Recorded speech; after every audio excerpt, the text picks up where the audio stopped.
جی السلام علیکم، کیسے ہیں آپ لوگ؟ ٹھیک ٹھاک؟ صبح ہم اٹھ کے ابھی آفس کی طرف جا رہے تھے تو ایک بات یاد آ گئی کہ بچپن میں ماں باپ کہتے تھے یہ نہیں کرو، باہر مت جاؤ، رات کو جلدی سو جاؤ، باہر سے کچھ کھاؤ نہیں۔ کس لیے کہتے تھے وہ اس لیے کہتے تھے کہ ان کو ہم سے زیادہ ایکسپیرینس تھا، نالج تھی، پتہ تھا دنیا میں کیا ہوتا ہے اور کیا برا ہے کیا اچھا ہے، تبھی وہ آپ کو پہلے سے ہی انفارم کر رہے ہوتے تھے کہ آپ ادھر نہ جاؤ، یہ نہ کرو، مینز کہ کوئی غلط صحبت میں نہ جائیں۔ تو وہ اس ٹائم پہ ہمیں بہت برا لگتا تھا، پر آج وہ بات یاد آتی کہ ہاں وہ صحیح کہتے تھے، جو انہوں نے ہمیں روکا اور آج ہم صحیح مقام پر۔ ٹھیک اسی طرح ہی آج ہم دبئی میں ہیں اور پراپرٹی کا کام کرتے، تو ہم بھی اگر کوئی پراپرٹی خریدتا ہے تو ہم اس کو اسی طرح ہی انفارم کرتے ہیں کہ جی یہ چیز خرید لے، صحیح ہے، یہ چیز نہ خریدیں، لیکن ہم انہیں یہ نہیں کہتے کہ آپ سب کچھ ہی خرید لیں، وہ چیزیں غلط ہوتی ہے، کیونکہ ان کا بھی ایک ہم پہ اعتماد ہوتا ہے، بھروسہ ہوتا ہے، کیونکہ بھروسہ ایسی چیز ہے جو انسان کو لانگ ٹائم کنیکٹ رکھتا ہے ایک دوسرے کے ساتھ۔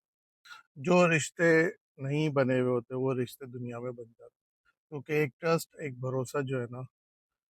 وہ آپ کے لیے اچھا ثابت رہتا ہے۔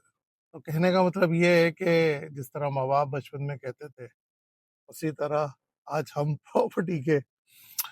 ایجنٹ، جو ہمیں بھی کم سے کم 15-16 سال ہو گئے پراپرٹی کا کام کرتے ہوئے،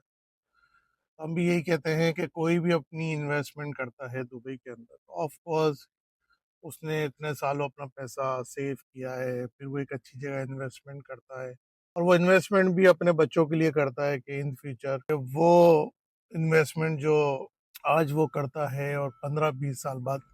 جب اسے بیچے تو اس کو کچھ ایڈوانٹیج مل سکے، فیملی کی سپورٹ بن سکے اس کی وہی ایسٹ۔ تو اس لیے جب بھی انویسٹمنٹ کریں سوچ سمجھ کے کریں،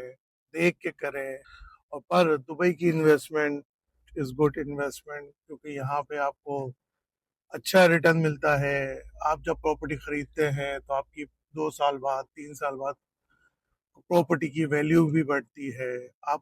پراپرٹی ریڈی ہو جائے، اگر آپ آف پلان بائنگ کرتے ہیں تو وہ بھی آپ رینٹ آؤٹ کر سکتے ہیں، اور ہاف پیمنٹ میں بھی اگر آپ نے آف پلان پراپرٹی بائنگ کی ہے اور آپ 50% پے کر چکے ہیں، اور if you need money you should sell out,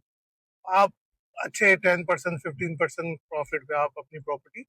cell بھی کر سکتے ہیں۔ تو جب بھی انویسٹمنٹ کا سوچیں تو سوچ سمجھ کے انویسٹمنٹ کریں۔ تو بس یہی میں کہہ رہا تھا۔